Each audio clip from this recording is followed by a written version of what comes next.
Hello दोस्तों। Socio economic knock के साथ नया मुद्दा, नई बात। क्या असर डालेगा ये हम पर? क्या बदल जाएगा हमारे समाज में? आइए मिलकर जानने की कोशिश करते हैं। वाह मोदी जी वाह, दे दिया ना धोखा। 20 लाख करोड़ 2020 में, 20 लाख करोड़ इन 2020। Is it? or it is a deception of 20 lakh crores in 2020। क्या है ये, उम्मीद या धोखा? आइए देखते हैं। जब मोदी जी ने टीवी स्क्रीन पर आकर ये कहा कि 20 लाख करोड़ रुपयों का एक इकोनॉमिक पैकेज, जो कि इकोनॉमिक रिफॉर्म्स स्टिमुलस के नाम से देश की आत्मनिर्भरता के लिए इस कठिन समय में लाया जा रहा है, तो उन्होंने साथ में यह भी कहा कि अगर आरबीआई के द्वारा किए गए सारे सुधारों को और सरकार द्वारा जारी किए गए आर्थिक पैकेजों को साथ ले लिया जाए तो ये 20 लाख करोड़ रुपयों का एक इकोनॉमिक पैकेज बनता है। जरूरत इस बात की है कि हम ये समझें कि इसमें से आरबीआई के द्वारा जारी सुधार कौन से हैं और कितने रुपयों के हैं, और सरकार ने कितने के आर्थिक पैकेज पहले ही हमें दे दिए हैं। तब हम यह जान पाएंगे कि अब 12 मई के आगे और कितनी मदद हमारे लिए बची हुई है, हमारे उद्योगों के लिए बची हुई है, हमारे मजदूरों के लिए बची हुई है और घरों में बंद जनता के लिए बची हुई है। यहां पर आप सभी से एक आग्रह मैं पहले ही कर देना चाहता हूं, कोई भी पूर्वाग्रह या कोई भी राय इस वीडियो को पूरा देखे बिना मत बनाइएगा। यहां पर मैं सरकार द्वारा अनाउंस किए गए पैकेज की कमियां निकालने के लिए नहीं आया हूं। हमारे वीडियोस में हम अपने एनालिसिस इसलिए करते हैं ताकि हम किसी भी आर्थिक सामाजिक घटना के सच को जान सकें। वो अच्छा है, बुरा है, कम है या ज्यादा है, यह बहुत सारी दूसरी बातों पर डिपेंड करता है और भारत के प्रत्येक व्यक्ति के लिए अलग प्रकार से होता है। तो जैसे ही मैंने वीडियो शुरू किया, अगर आपने ये राय बनाई है कि मैं इस पैकेज के अगेंस्ट हूं, तो वो राय गलत है। क्यों? क्योंकि मैंने अभी तक कोई राय नहीं बनाई है। अब जैसे जैसे इस वीडियो में हम आगे बढ़ेंगे और जैसे जैसे तथ्यों का हम विश्लेषण करेंगे, वैसे वैसे हम सच के करीब होते जाएंगे। तो सबसे पहले मैं आरबीआई के सुधारों को लेता हूं। आरबीआई के सुधार तब से शुरू हो चुके हैं जब से लॉकडाउन भी शुरू नहीं हुआ था। मैं बात कर रहा हूं 6 फरवरी की। 6 फरवरी को आरबीआई की मॉनेटरी पॉलिसी कमेटी ने कुछ निर्णय लिए और रेट्स में किसी भी प्रकार का बदलाव नहीं किया। ज्यादातर केसेस में एमपीसी के निर्णय इस प्रकार के होते हैं कि जिसकी वजह से इंस्ट्रूमेंट्स ऑफ मॉनेटरी पॉलिसी में कुछ उतार चढ़ाव होते हैं और जिसका लिक्विडिटी पर असर पड़ता है। लेकिन इसके अलावा भी बहुत सारी ऐसी बातें होती हैं जिसके द्वारा आरबीआई मॉनेटरी पॉलिसी देश में लिक्विडिटी की दशा को कंट्रोल कर सकता है। और ये सुधार वैसे ही थे और इसकी वजह से देश में 2.8 लाख करोड़ रुपीस की लिक्विडिटी, या सरल शब्दों में 2.8 lakh crore rupees in the money market आने का रास्ता साफ हो गया। ऐसा क्यों हुआ? गवर्नमेंट के पास, फाइनेंस मिनिस्ट्री के पास, आरबीआई के पास डेटा पहले से मौजूद होता है जिसके बेसिस पर आम जनता के मुकाबले, स्वतंत्र आर्थिक विशेषज्ञों के मुकाबले भविष्य का अनुमान वो कुछ पहले लगा सकते हैं। और ऐसा लगता है कि 6 फरवरी को किए गए सुधार ऐसे ही किसी अनुमान का परिणाम था। उन सुधारों की डिटेल में मैं इसलिए नहीं जाऊंगा क्योंकि वो काफी कॉम्प्लेक्स मॉनेटरी डिसीजंस हैं, लेकिन यहां पर सिर्फ इतना समझ लेना आवश्यक है कि सरकार ने इस पैकेज में उन 2.8 लाख करोड़ रुपीस की लिक्विडिटी को भी इंक्लूड किया है। इसके आगे हम आरबीआई के दूसरे सुधारों को लेते हैं। 27 मार्च को आरबीआई ने सीआरआर में 100 बेसिस पॉइंट्स की और कटौती कर दी और इस कटौती का परिणाम यह निकला कि मार्केट में और 1.37 लाख करोड़ रुपीस का कैश फ्लो उपलब्ध हो गया। इसके अलावा एक और टर्म होता है जिसे बोलते हैं मार्जिनल स्टैंडिंग फैसिलिटी।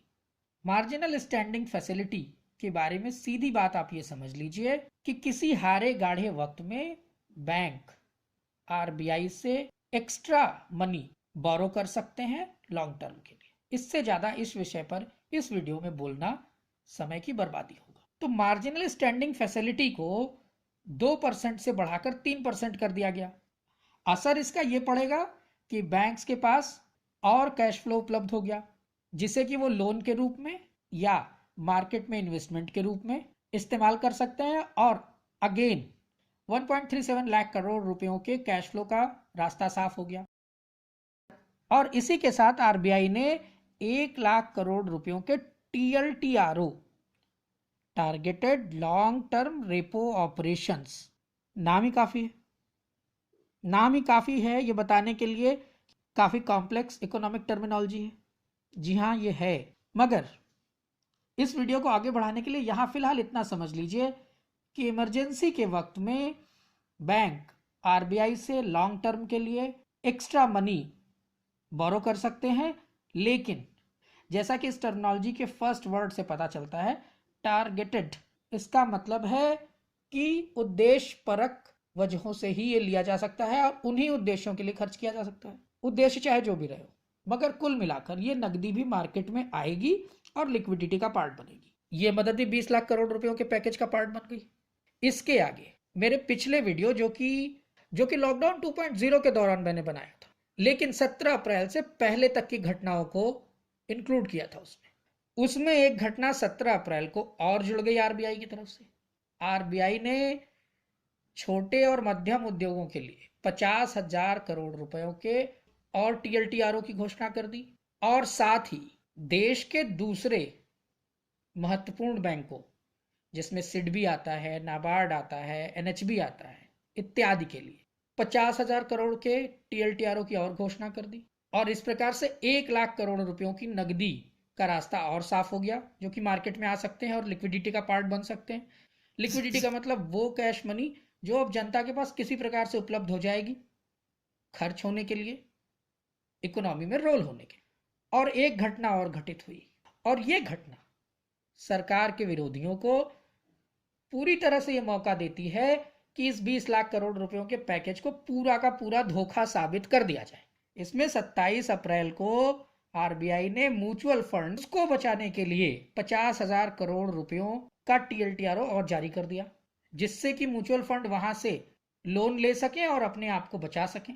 यहां पर एक और दिलचस्प बात हुई कि इन 50,000 करोड़ रुपयों में से अभी तक के आंकड़ों के हिसाब से 5 से 10% के बीच में ही जारी फंड का म्यूचुअल फंड्स ने बैंकों से लोन के रूप में प्राप्त किया है।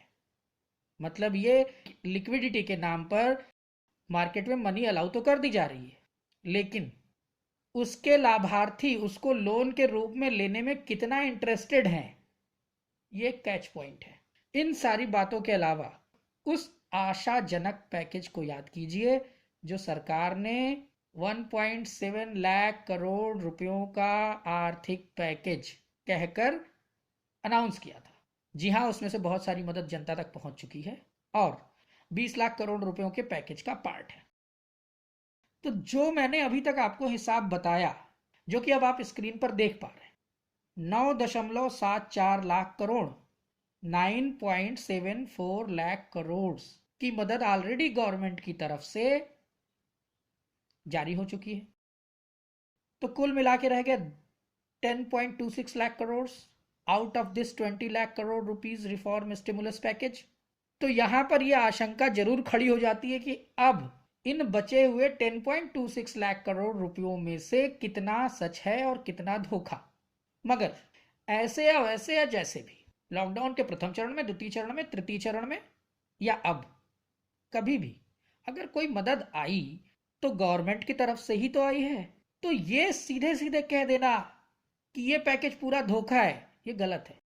लेकिन हाँ, ये बात को भी उतनी ही तवज्जो देनी पड़ेगी कि ये स्ट्रेट अवे 20 लाख करोड़ का पैकेज नहीं है।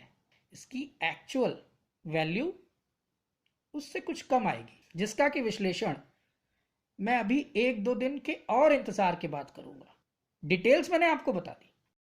अब यह पैकेज कितने काम का है, कितना स्वागत योग्य है, यह मैं आपके ऊपर छोड़ता हूं। और अभी के लिए अगर आपको यह वीडियो पसंद आया तो इस वीडियो को अपने दोस्तों के साथ साझा कीजिए, हमारे चैनल को सब्सक्राइब कीजिए और नोटिफिकेशन बेल को भी दबाइए, जिससे कि हमारे आने वाले वीडियो आप तक पहुंचते रहें। Thank you so much for being with us and do take care.